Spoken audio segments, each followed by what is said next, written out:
I want to introduce our moderator for the panel. He is our first vice president with the APC as well, and a 25-year veteran in the printing and publishing industry.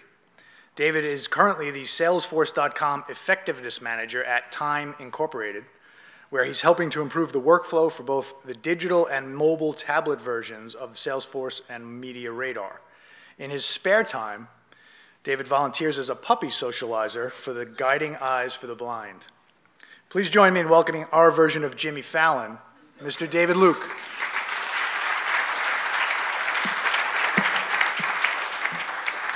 Thank you, Paul. You know you get along with your president when he calls you a dweeb and also sends you an email telling you to show up tonight and not dress like a dweeb. So I hope I passed my test, Mr. President. And speaking of dressing, not to just hawk this stuff incessantly, but we're asking you to join tonight and you get a free T-shirt. But if you're already a member, we will sell you these individually. I don't think we've even decided what we're going to charge, but just give us some wine and we'll start making up prices. So there you go. So thank you very much for having us tonight. My job is a lot of fun. I'm essentially your master of ceremonies to the extent where I'm going to give out a whole bunch of free stuff, introduce the panel, give out more free stuff, ask some questions, and before you know it, it's going to be time to drink. So let's get started here. I did want to tell you one thing that's also offered tonight. Paul thanked our friends from Pantone. I don't know if you guys saw there were some sheets out there on the tables, but Pantone is offering a 3-month subscription to PantoneView.com free of charge. And the instructions for subscribing for free are right here, and they're out in the lobby. So if any of you want to take advantage of it, you don't have to be a student. They're just trying to get people to try it and check it out. So we please would like to welcome you to please do that. All right, so what is mobile? Mobile is different for all of us and has different meanings. There's tons of acronyms involved with mobile. This is, sorry to say, Paul, an Android device. And the acronym for this, of course, is SP for smartphone. And we have another highly mobile device, which is the IPM, iPad Mini. This is FGG, fake Google Glass, just so you know you have that.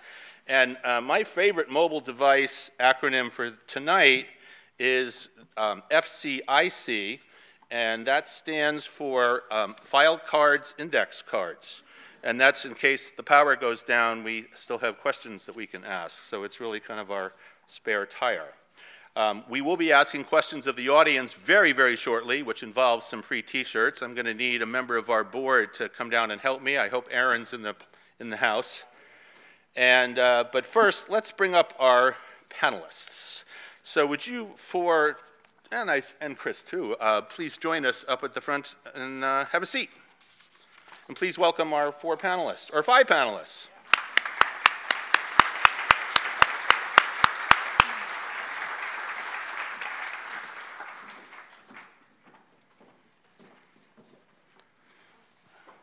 All right, this is like the starting lineup for I used to say the Lakers, but now they're horrible, so I can't even say that anymore. First up, in no particular order, one of our good friends from Google is Laura Epstein. Laura is an advertising sales strategy executive at Google, and she leads the multi-screen performance marketing team responsible for over $1 billion, as in billion, in advertising revenue.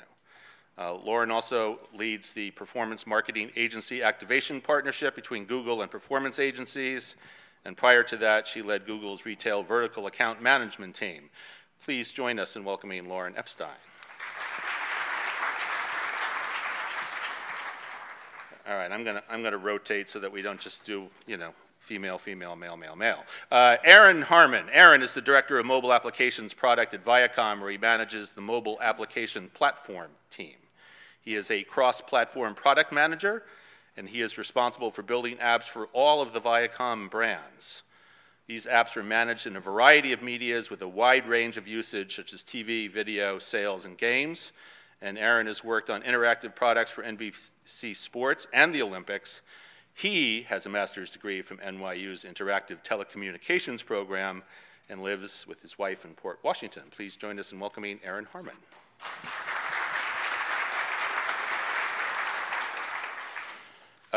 Chris Perez, you've already met. You've heard him speak. He's the one who tells you that you should be doing mobile and interactive, never once mentioning my company, Time Incorporated. So now he is the competition. We're not going to talk about Chris tonight.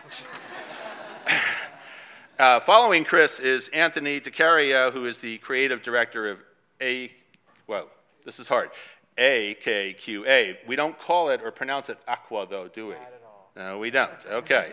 Anthony is the creative director in the New York office, and with over 20 years of experience as a creative lead, he has a strong history of building and developing brand identities and 360 campaigns for Fortune 500 companies. Prior to joining AKQA, Anthony served as the creative director at American Express. Please join us in welcoming Anthony DeCaria. Did I leave anyone out? Yes, I left out Polly. Polly is the vice president of sales at Drawbridge, and she is responsible for building out the East and Midwest offices. Polly joined Drawbridge, that's not easy to say, with more than 15 years of experience in sales, and she's been recognized as a woman to watch by Mobile Marketer. She's also been named one of the most powerful women in mobile advertising by Business Insider, and she has held leadership positions at mobile startups in rich media, social messaging, LBS, there's another acronym, and marketing services. Whew. Wow, when she's not talking to advertisers, she can be found on the tennis courts, the ski slopes, or in the kitchen whipping up a gourmet meal. Please join us in welcoming Polly Lieberman. So going around to our group here, we just want to talk a little bit about the mobile space and where you guys think your company fits into the mobile space. We talked about, is mobile, is it digital, is it phones, is it interactive? It's a little bit of everything, but why don't you guys just go around and tell us where your company's at in terms of the mobile space? Aaron, you want to start us off? Sure. So we're a major publisher, so we have a bunch of apps in the App Store, have premium games, free-to-play games, and then apps that allow people to consume video. Cool. Next speaker. Sure, I'll go. Sure.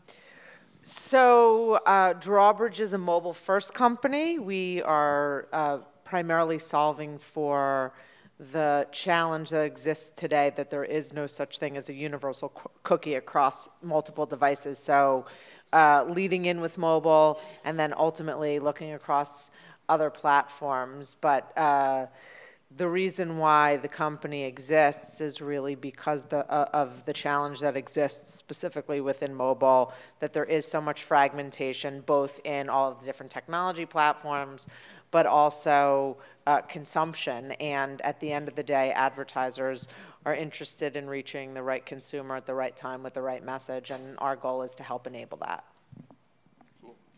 I love answering a question with a question, so let me ask you all, who, stand up if you don't have a mobile phone on you? Obviously, right? That's why Google fits into the mobile spaces, because Google's mission is to make all of the world's information discoverable, and all of you are going to be looking for that information on the go increasingly. You already are. You will be even more in the future. By 2016, more Google.com queries will come through mobile and tablet devices than through desktop. So my job is to try and make it easier for you to find the information that you want when you need it, which is increasingly when you're on the go. AKQA is a ideas and innovation agency. The client that I work on is Verizon, specifically retail. So we create digital experiences for the retail stores, as well as creating all the print for the retail. Awesome. I want to go back to Lauren for a second and talk about taglines. You know, the APC is very proud of our T-shirts tonight, which shows our new tagline, "The future is in production." I did it right this time, right? Okay. The future is in production. Google's got one that I also love. I wanted you guys to hear about it, and I wanted you to just hear these guys talk a little bit about taglines and what they mean. Lauren, I believe it had something to do with friction. Yeah, so this is an unofficial tagline, but this is my view of Google's view on the future of mobile and the future of technology, which is reduce friction. That's my advice to every advertiser. What do I mean by friction? Well, if I have to go reach into my bag, pull out my mobile phone, unlock it, put in my pattern, type into Google, what's the weather going to be like in Washington, D.C. tomorrow? Each step along the way is friction. The reduction of friction in that case would be if Google just told me exactly what I wanted to know before I had to type it in, or perhaps I don't have to go get my phone at all because it's already on my wrist, or in the case of Google Glass, right in front of my eyes. And for advertisers, I've seen really nice examples of that in, let's say, Chase Manhattan Bank. They, a few years ago, were the first to come out and say, just take a picture of that check. We understand that for you to deposit a check, there's friction every step along the way when you have to go find a pen, sign your name on the back, go put it back in your wallet, go to a bank, take out your credit card, put it in the ATM. You get it. Every step along the way is friction. So they said, we're going to reduce that for our customers by saying, just take a picture of that check on your phone, send it to us. Done. And what they did by the reduction of friction is they not only set themselves apart from the competition, but they made all consumers ask, wait a minute, why do I have to go through all that friction? And they really changed the bar. So that's what Google is doing with all of the technology that we're venturing into in the future, is trying to reduce technology for our consumers and getting our advertisers to do the same. That's great. Do any of you other guys have any cool taglines? You got a cool tagline? Ours is my guide, my magazine, and we design it to be local, responsible, and crafted. Nice. We're an agency. We don't have a tagline. You don't have taglines. You're too cool for taglines? I didn't realize we were going to be going through this exercise tonight. So my company is a startup, and just yesterday I got a reminder in my inbox from our branding agency saying which is the tagline that we should go with. So I wish that I had brought all of the options here. We could vote on them. So that we can either give out a T-shirt or do some type of voting, text in what the best tagline is. But maybe next year I'll be able to let you guys know what our tagline is. Okay, that's good to know. And anything from Aaron? Nothing for me, no. Nothing for me. He says I'll take a pass on. Hey, let's talk about one of those questions for the T-shirts. Phablets. Chris, if you want to start us off, it's kind of like the people are trying to understand, well, what the hell is a phablet, or why do I think of it in terms of phablets? When you think of mobile, you're obviously producing a magazine that people are going to read. Are you thinking primarily tablet, or are you also thinking, phone too? I'm thinking primarily phone, but that size is getting bigger, and so they are becoming more and more phablets. I remember watching Steve Jobs' opening announcement before getting here today, and he was talking about how big the screen was when it was 3.5 inches. So it's definitely changing our perspective. But yeah, I design for a phone, I would say. You do. That's interesting. How about any of you other guys? Any opinions on that one way or the other in terms of your consumers or your advertisers? I just think it's a matter of preference, really. It's like you want a big screen, get a phablet. Small screen. They're going to have devices to cater to everyone's preference. Yeah, I think it's about, consumers are going to go and have a variety of devices with a variety of screen sizes. So it's about focusing on how do you go where they are and make sure that you're there for them. Cool. Let's talk a little bit about what's located in some devices all over the place, which is NFC, near-field communications. It's so that we can be located wherever we go, or you can find things easily.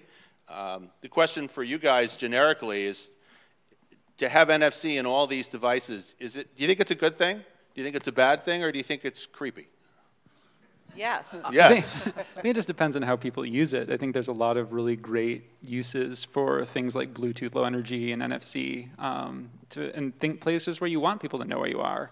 But then you can also abuse that power. Okay, I like that answer. Good answer. I'll give you a T-shirt later, right? Anybody else? Well, I think that to carry over the concept of reducing friction, I think that NFC is interesting if it's going to help facilitate a payment or make your life a little bit easier, but it's obviously creepy if, it feels like an invasive experience where it's invading your privacy and knowing a little bit too much about you, which obviously both are enabled through that technology. So I think probably one of the more important aspects of both of these is that giving the consumer the control to engage in either way is fundamental, especially when you're introducing things that could potentially be intrusive. But you know, if it could help me pay for my cab and get out of the cab quicker, then I'm all for it, and make my life easier, for sure. And I think that's kind of like the next industry. Like, we all want everything, right? We want all these devices. We want near-field communication. We want all these things that can also track us. So the next, you know, things that differentiators are like the privacy and control of privacy, and that's something we're all tuned into now. And you know, it's something where I know Apple mentioned, like, hey, we're not tracking how you bought stuff. So it's becoming that thing that the industry is paying attention to, is giving you what you want, but giving you control of the privacy too. Polly and Chris mentioned privacy. Privacy is obviously a buzzword around Google, very conscious of it. The key is what Polly mentioned, which is the ability to opt out and say, no, I don't want you to know as much about me as you possibly could. But here's the thing. When you do opt in, or you allow, let's say, Google or any sort of device to know more about you, generally the end result is that you'll get much more customized content. And the end goal for Google's advertising solutions is to provide you with content, or I'm sorry, advertising that is so relevant to you in your context right now, so helpful to you, so interesting to you because it's what you're looking for right now, what you need right now, that it becomes, and I think Chris will agree with this, the content, like in a magazine. Like, think of Vogue, you know, like that thick September Vogue where it's got 100 pages of just advertisements, and the readers love it because they're like, this is practically content to me, this advertising. It's so beautiful and so engaging. Your ads become the content, right? And you optimize because you know the user. You were saying you could even change the cover based on what you know about the user. That's what you get when you allow these systems, you allow technology to know a little bit more about you, where you are right now, what you're interested in. It just customizes the ad to make it so relevant to you that it's content.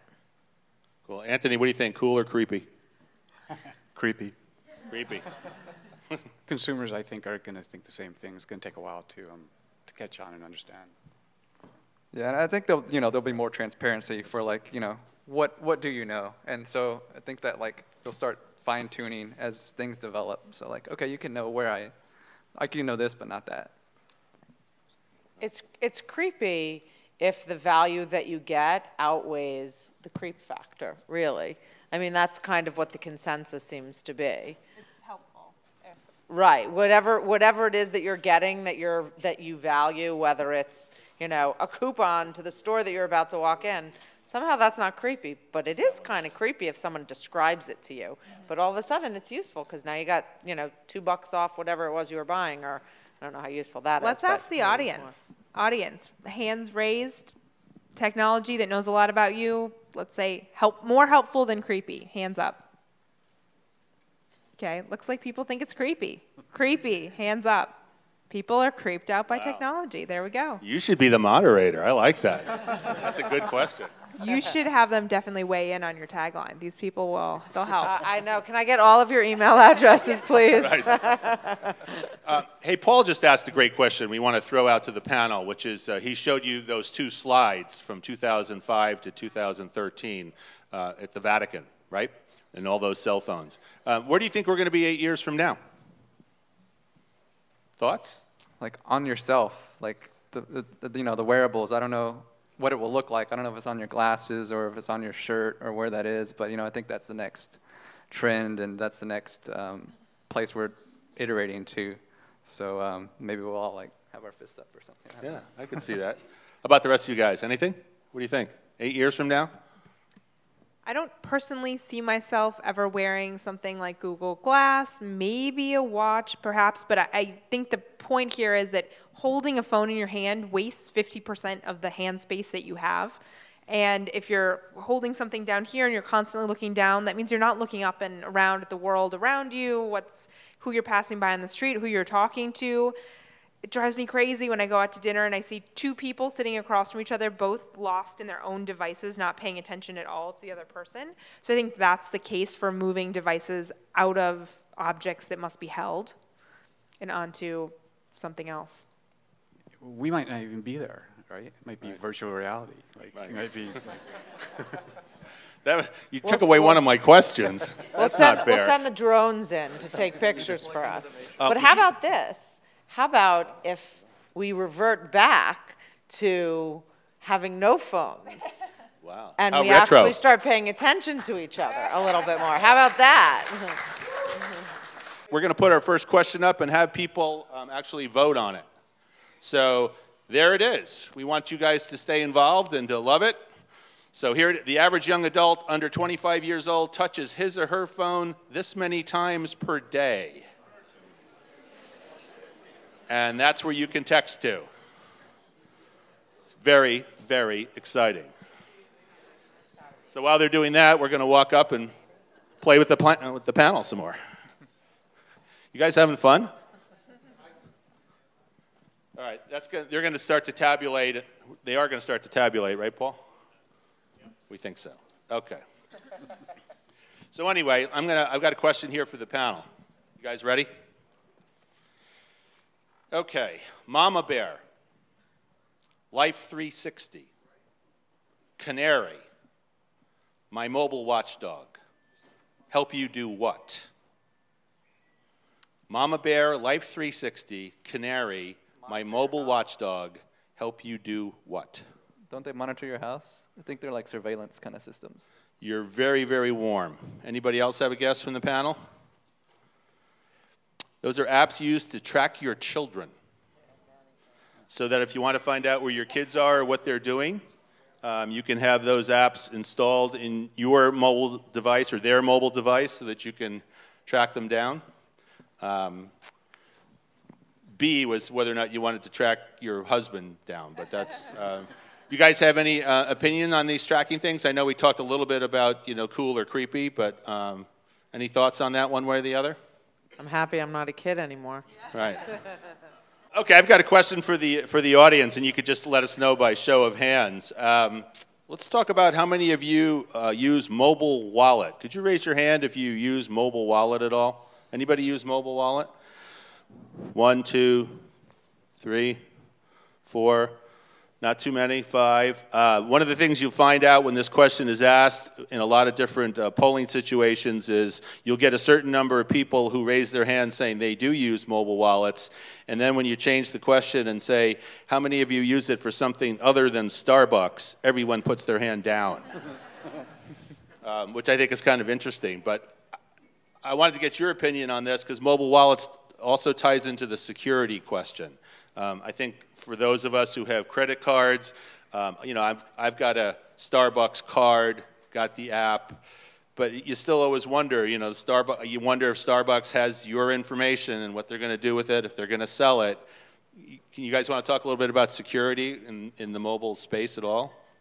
Yeah, I mean, I think the mobile wallet thing is interesting. That's, what Apple Pays came out and they're touching it, which, it's been around. It's not a new concept, and it's just looking for something that's low friction and something that could make it easier for people to adopt. Since there's a lot of partners coming out with the Apple Pay thing that should be out soon, maybe that's going to help too with everyone having this universal system so that things like Google Wallet and the things that came before can work better and be less friction. But I think that differentiator is on security, people are paying attention to that. Like, Tim Cook specifically noted, hey, we're going to have this embedded chip that's security, and we're going to also not know what's going on with the transaction. It's not ours to know. So I think more people will start saying what consumers do know and what merchants do know when you make a transaction and making that apparent if more people adopt that. Anthony? I think Apple's been doing it for a while, and people just don't realize it, right? If you have an iTunes account, they already have your information for iTunes, App Store, Apple TV. So they've been doing it for a while, and there hasn't been anything breaching security or any big issues. I just think it's going to take a brand like them to come out with Apple Pay to really kick it off. Right. In terms of breaches of security, it's just regular old credit card purchases in store that have caused a lot more issues recently than anything having to do with mobile, right? But I love asking you guys questions. So raise your hand if you have a separate mobile phone and a wallet on you right now. Just about everyone, right? Because 5 of you use one and the same. Okay, that makes sense. And I think we're just, frankly, in the early adopter phase of this mobile payment technology, about 5 of you that follows the normal curve of early adoption. So how many of you listen to music on your phone, and let me rephrase the question, how many of you carry a separate phone and iPod or separate MP3 device? Anyone? Maybe a couple of hands. I see maybe as many people are left using 2 devices to listen to music as have begun using mobile payment on your phone. So it's like, you know, one life curve and then another. I think we're just early on, and people will, just as they got rid of their iPod and became redundant, you just use your phone for music, same will happen for wallets someday, not so far off in the future. Yeah, so like another question would be, how many want to pay for mobile? How many want a mobile wallet? Would all of you want? Did you say want to pay for it? I mean, not want to pay for it, but how many just want to use it? Oh, I see. Wasn't it Henry Ford who said, if I asked my customers what they wanted, they'd say faster horses or something like that, right? So anyway, that does tie in, though, if you think about the future and us being able to use the mobile wallet to allow us to touch our phones some more. The answer to this question that's behind you is C. 150 times a day, a person under 25 touches their phone. So clearly, for those of you who are marketers to those people, it's a scary freaking number, number one. But number two, you know, that's the future, right? Wait, look at that, tabulation. Look at that, wow. Did they know that? Who thought it was 40? There's just one person. Who was it? No, it wasn't me, I swear to God. Show us your iPod. That's pretty fun. Hey, Tom, could you put up the second question, too, so in case we run out of time here tonight? Okay. So check this one out. The fear of being without your cell phone is referred to as A, nomophobia, B, phonophobia, C, necrophilia. I wrote that question. It's kind of catchy, isn't it? So that's pretty interesting, though, about the phono, necro. It just shows that there's an actual word that's been created for the fear that we have if we are without our device. It's pretty crazy. Yeah, if you think about it, what else, let's say you get halfway to work, what else would you turn all the way back and go home for if you realized you forgot it at home, right? Maybe your keys, although if you forgot your keys, you're locked out anyway. But certainly no other type of media, no other channel of media. You would never go home for a newspaper you forgot, or of course you would never go home for a television you forgot. This phone, we bring it with us, it's important to us, and we also, not only would we go home or do anything if we lost it to try and find it, but we hold it so close to our face. It comes into the personal trust tree. You know, it's in your circle, you trust it, you hold it very close to your body, you touch it 150 times a day on average if you're under 25. So that's why advertisers are starting to take such notice of the mobile device, because it's inherently trusted by consumers, turned to by consumers so many times per day. And you're consuming more, I mean, I guess it goes without saying, but you're consuming more media on your phone than any other device, which is sort of crazy to think about. Yeah, and I heard a good tagline to describe advertising by Maxwell Ryan. He's the founder of Apartment Therapy. And he kind of describes it like, you know, advertising's like this spotlight. You build this parade, you build this show, and then through the spotlight you start parading things through it that are ads. And so now that show is going on your phone, and so that's why advertising is making that big push into that, because that's the core stream. I want to get to the big question about money, if I may, and I know that's sometimes an awkward question, but there's a stat from eMarketer that says that mobile ad revenue is expected to more than double this year, and if you count everything all together in one big pot, the number that they have associated with mobile advertising revenue around the world is $1.44 billion. Sounds like an incredibly high number. But we wanted to ask you guys, you know, how do you make money in the mobile space? Because we're not, as a consumer, we're not really paying for anything other than the phone. So is it all coming from advertising? It's a high number, but it's also a really, really low number if you think about how much time people are spending on their phone, because that in comparison is a fraction of what TV dollars are, and also a fraction of what digital or I guess desktop dollars are. It took probably 10, 15 years for desktop advertising to actually reach a level where there was some level of parity between eyeballs and the dollars that were being spent, and mobile, it's just insane right now. So it's not really a lot of money at all, so open your wallets. But Can't tell Polly's in sales, can you? How do you make, I've been doing this for a long time in mobile too, so I know.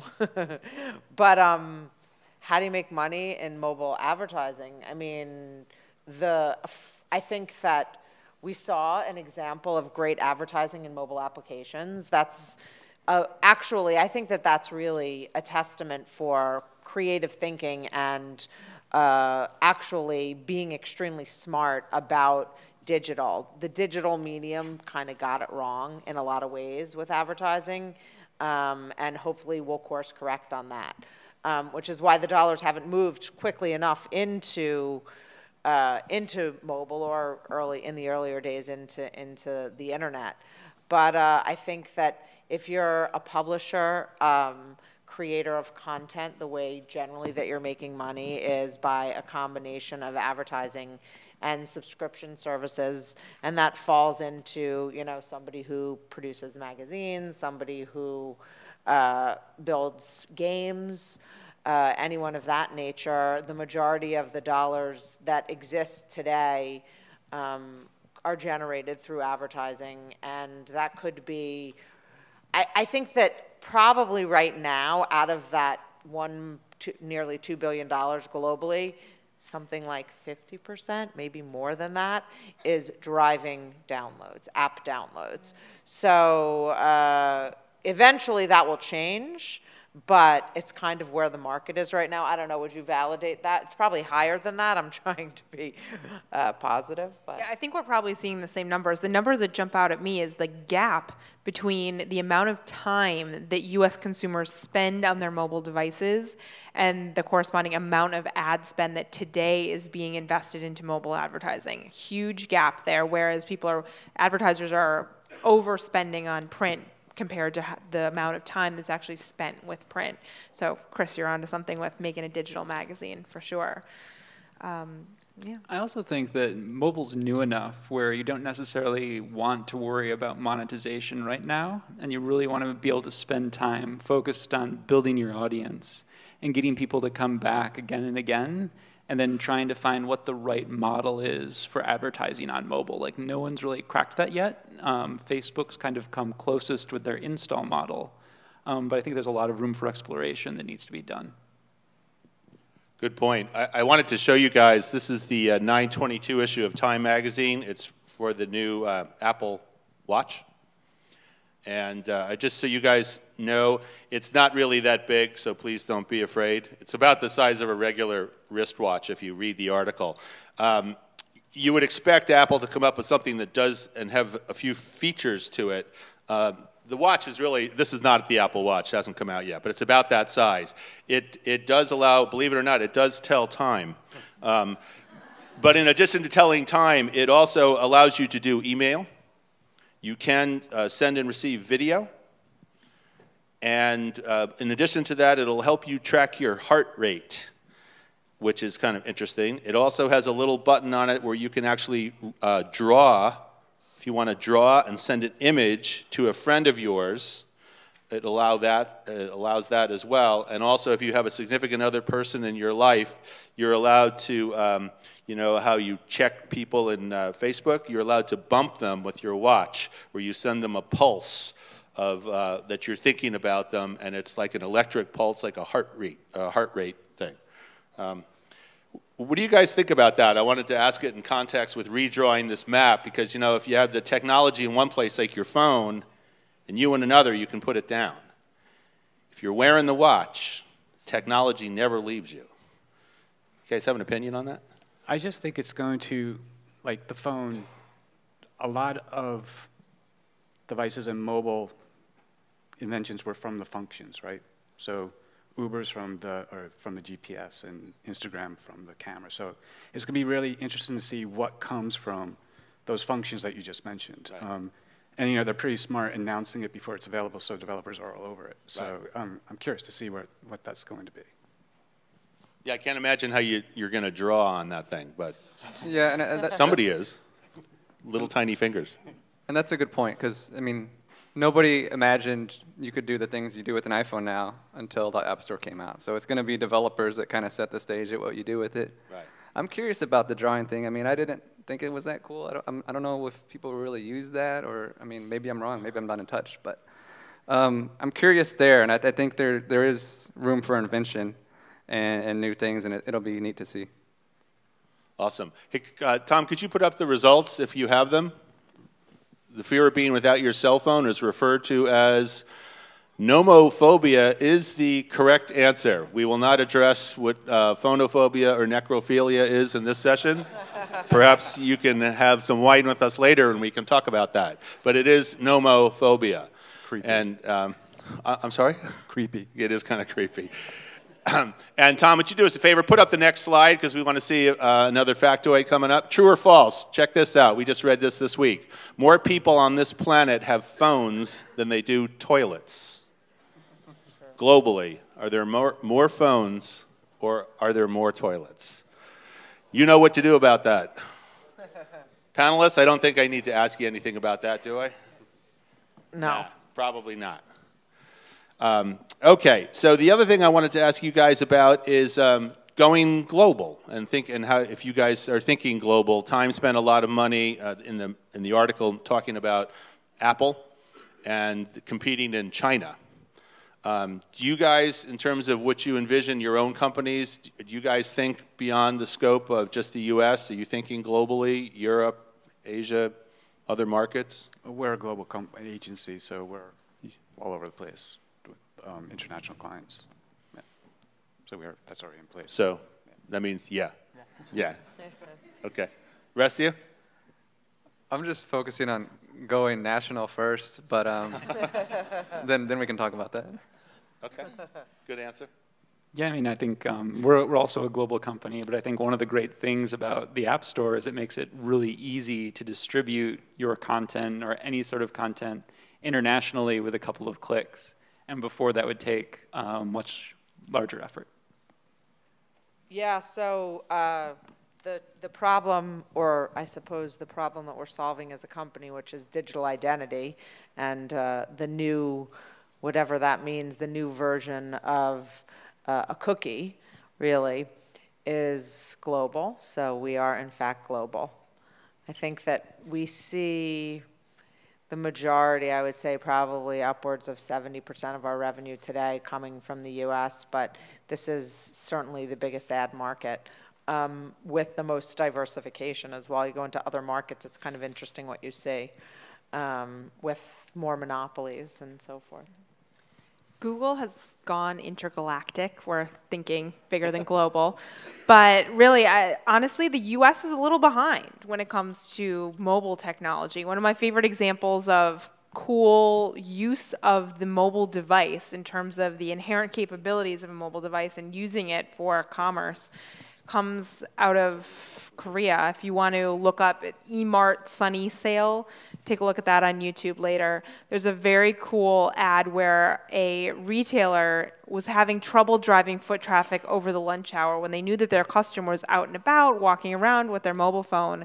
So they did a campaign where they actually created a QR code that it changed based on the angle of the sun at noon. And if you took a picture of it, just the right moment between like 12 and 12:15 based on the angle of the sun and the reflection on the QR code, then you would get different discounts and sales if you went in store.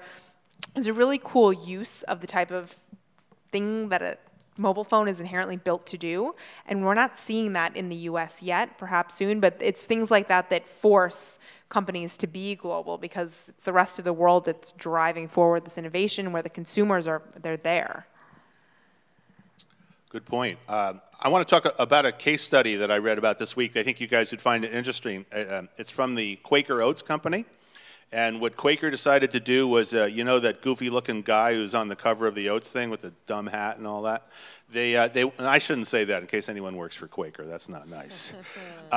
Anyway, what they decided to do is they wanted to do an augmented reality campaign. So they embedded an image in his face. And what they encourage you to do is buy the Oats, you take the picture, you take a selfie, and then you're allowed to do some kind of a milk mustache that comes before you on your smartphone device to get you engaged with the gentleman who's wearing the nice hat. And then the result or the benefit for the consumer is that then you get access to all these extra oat recipes. So that it's really to get you to be engaged with the product and to get some more free stuff in terms of recipes.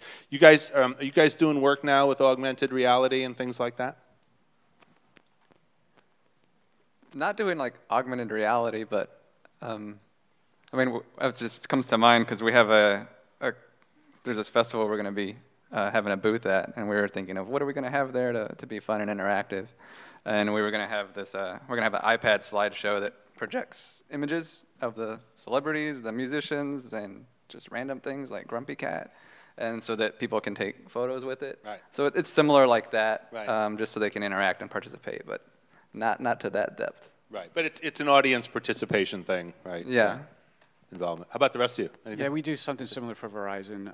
They have these stores that we're launching called destination stores. There's one in Mall of America. We're going to be rolling out in Chicago, Houston, and Seattle before Thanksgiving. And the team, again, it's an interactive. You stand in front of a screen, it monitors you, and you can do movement, and it mimics your movements on the screen. So it's not really augmented reality. It's a digital experience. Right. And there's same thing with a band. You could pick up instruments and start playing. I mean, you could form your own band and make your own music as well. So they're trying to pick big malls, big venues to do that because they want big crowds. Big cities, yeah. So it's really catapulting Verizon to be more of a technology company and have the consumer view them as that rather than just a wireless company. So the way the stores are set up, there's zones, and it features all these products, and that's where all the digital experiences, and right. The phones aren't until all the way in the back of the store, so they get you to walk through the store and experience all this, and then get you to go through the store, too, and check things out. Yeah. Maybe buy something. I think that these examples are all, my previous company was basically a creative platform, an HTML5 authoring tool, and we worked on a lot of these types of campaigns. But when you talk about Quaker, when you talk about Verizon, when you talk about a lot of these other types of examples, it's all about building more immersive experiences to for brands to connect more deeply with consumers and ultimately to build brand affinity. So I don't think that augmented reality is necessarily so much the topic, but it's really more about how do you integrate yourself into the conversation, or how does a brand create experiences that integrate you into the conversation that actually builds more connection with that brand. So we did a really cool campaign for Merrill Lynch last year. You guys may have seen it, where you pulled in your Facebook profile and it actually kind of morphed you into what you would look like at your retirement age. Oh, that's cool. And I look good, no. But it was just like a cool type of experience. It wasn't exactly augmented reality, right. but it ultimately did that. And then I'm like, ooh, Merrill Lynch, maybe I should, talk to someone there about some financial planning. This is cool. They get me. They made me look good. I like that. Tom, could you put up the answer, by the way, to our question about phones and toilets? That is correct. More people on this planet do have phones than there are toilets. So those overseas who are having trouble finding domiciles in which to live, they do manage to have a device, though, with them. Lord knows what they're doing with it, but that's pretty interesting. Could you put up the next question, by the way? This one's pretty interesting. This is about Facebook.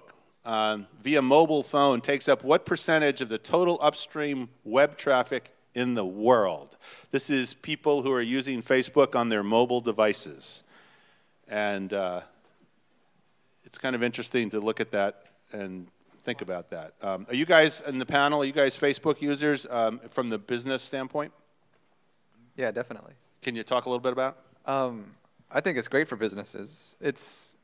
And it might get in that creepy thing, but it's because you know so much data, and you know who your followers are. You can start targeting them in interesting ways. I can target marketing just to Austin. I can target it just to people I want to reach, people that don't like me but look like people that like me. And I think all that stuff's amazing. I love it. And so definitely use it. I definitely recommend it for any business. I think you're missing out on an opportunity if you're not, because it's really inexpensive for what you can do. Yeah, and just as a content creator, you always want your content to go viral and be spread around, and Facebook's a great platform for it because, you know, they have 1 billion users or whatever it is. Right. It just goes everywhere. Is that happening for you now? Oh, definitely, yeah. Is it? Cool. Anybody over there? I mean, I just think that Facebook is, you know, everyone has to pay attention to Facebook because they're really, especially from a business perspective, now starting to do more interesting things, which I guess, you know, you have to when you're a public company and you are responsible to your investors. But more than anything else, they have breadth. They have massive, massive scale of a user base, and that can help that can help you as an individual connect with more people. It could also help any brand or advertiser connect with their consumers in some instances an authentic way, because it is viral and inserting themselves into brands, inserting themselves into conversations. My company, I mean, we don't have a huge use for Facebook, aside from the fact that, you know, we can showcase that we're a cool company to work for, and then we can use it for recruiting purposes. Do you think what they're doing is more interesting or more evil, like Facebook as it's developing? For me personally, I use Facebook less and less because I don't want them knowing as much as they know about me. But what they have done from a business perspective, I think, is really smart. So that's what makes them interesting. I don't know, maybe both? Yeah, I just didn't, it sounded like maybe you were getting into evil, and I just didn't know, because I know there's like a lot of resistance for more people to it that are new to it, not to do it, and then they do start knowing more about you and making you, hey, you got to install Messenger because I want to know more about your phone and who you're calling. So there is more of that, and I think that's interesting and evil. So it's just figuring out what they're going to do. Polly, have you replaced Facebook with something else in terms of what you prefer to use? Well, I'm kind of rebelling against all social media, not like like this isn't like a mass rebellion, or I'm not trying to start a movement or anything like that.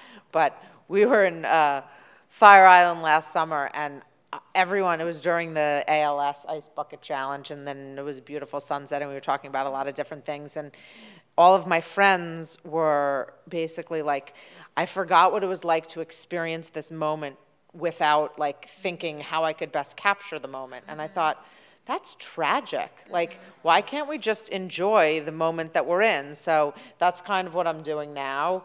I'll let you know shortly. Whether After we determine what our tagline is, maybe I will be back embracing social media. Cool. Hey, we want to give you guys a chance to ask a few questions before we bring up our next speaker. I've got a handheld mic if anyone wants to ask a question. Does anyone have a question they'd like to ask? Paul, you do? You want to go first? Well, why not? I'm just curious. So mobile has typically been a way of consuming content other than these kind of small ways of communicating stuff out like tweets and whatnot. But generally, like an iPad, you're typically consuming content. Do you see the trend? Because it does seem like there are a lot more apps now for developing or creating content out there and coming out. Do you see that as a trend, and is that something that your companies are interested in getting involved in? Definitely. Actually, at one of our brands, when you're a new employee, depending on what level you're at, you may not get a laptop. You get an iPad instead. And people are expected to do all their work on the iPad. And it works out great. It changes some of the ways that people work, but I think for the better. A higher level or a lower level? Lower level. Oh, interesting. Any other questions?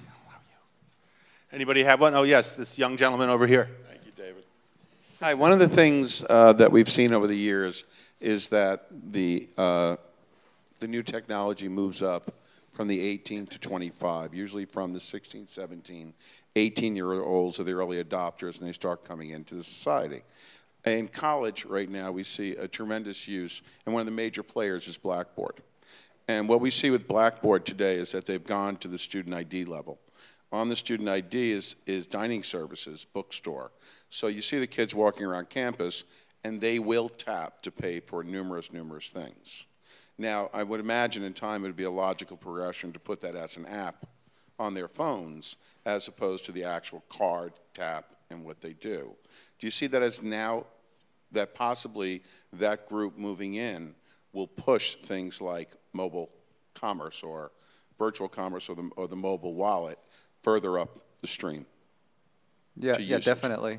And you're right on, because 18 to 25 is also the biggest demographic that reads CityGram. So they're the early adopters, they get it, they like iterating, and those are the same people that when they graduate, they're going to create experiences based off mobile.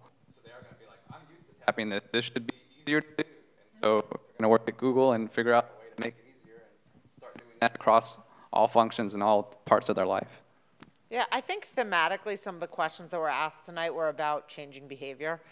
And I think we all probably know how hard it is to change behavior, and especially when there's maybe some other factors at play, like, you know, a comfort level with privacy and things of that nature. But I do believe that at some point in time there is going to be streamlining of all of the devices that we have. Maybe we will all be carrying around phablets with MRSs, and you guys will all have them in your MRSs, and we'll have them in our bags. But I don't really know. But I do think that changing behavior is something that, you know, we're still in a very, very, very interesting time, because the behavioral change started when people were using computers. And now the computer is almost becoming an irrelevant thing in people's lives. I mean, go work for a company and they don't even give you a computer anymore. You get a tablet. So the tablet is changing, is taking over, and the phone. So it would be interesting to see how those two things merge. If you look at the growth spike, in all of technology, the fastest growing device is actually the tablet more than the phone. So I think that's something that's maybe overlooked a little bit because it's not as much a part of the everyday conversation as mobile phones are, but I do believe that will change eventually. I was like bullish on the tablet 2 years ago, so I'm still bullish on the tablet. Yeah, I think you even see apps like New York Times, for example, where they have two apps. You have one app that is for people who used to read the paper. It's laid out like the paper. It feels exactly like the paper. And then they have another app, same content, but it's laid out for people who grew up with a mobile phone and probably have never opened a paper in their life. And I think we're going to see more and more of that. You guys have talked a lot about reducing friction and changing behavior. You just mentioned changing behavior. And with all these targeted ads and trying to give the customer exactly what they want and nothing else, it leads to what DuckDuckGo calls bubbling, where, you know, people are only exposed to exactly what they want to see. So if someone, for instance, reads Fox News or the Drudge Report, they get a lot of that same content over and over and over again, and somebody who reads NPR gets Huffington Post over and over and over again. And they don't really see anything crossing those political boundaries, for instance. So there's no one, you know, I've got the cable at home, and they have, you know, I've got Netflix and Hulu, and I can choose whatever I want to watch. There's no random channel surfing that exposes me to stuff that I wasn't expecting. Is there a point where convenience becomes harmful to people in that sense? Yeah, I don't think that necessarily it's the content that people are exposed to. Like, I'm not sure that, you know, someone who's a diehard liberal before the computer and the internet existed was out there exposing themselves to conservative media. I think what has actually happened is more that people have alienated themselves from one another. So as people use their phones, like at dinner, you can sit and see people who are on a date and they're not talking to each other. They're just like sitting reading their phones, and not having that human-to-human interaction, I think, is what causes the polarization more so than what media you consume. My friend, was on a date with her now husband, and she called me after, and she's like, I really like this guy.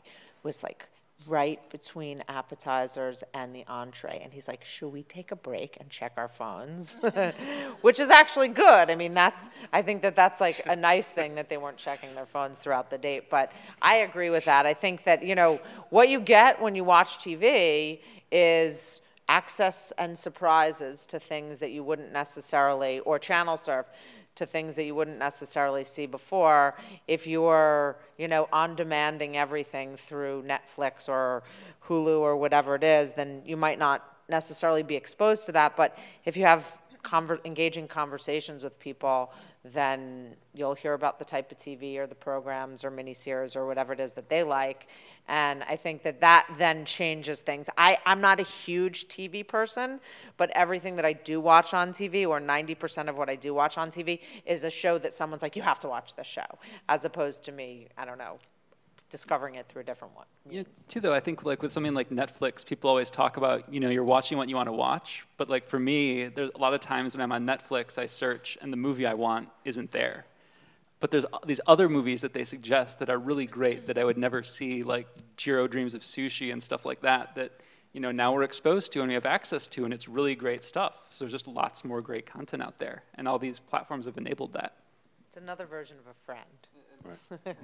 One extra comment on that is, you know, I asked, does it get dangerous, or could it get dangerous? I think it could if we depend on it too much, if we relied on it too much. Like, I am only going to consume content that matters to me. Then who's controlling that? And then what do you see?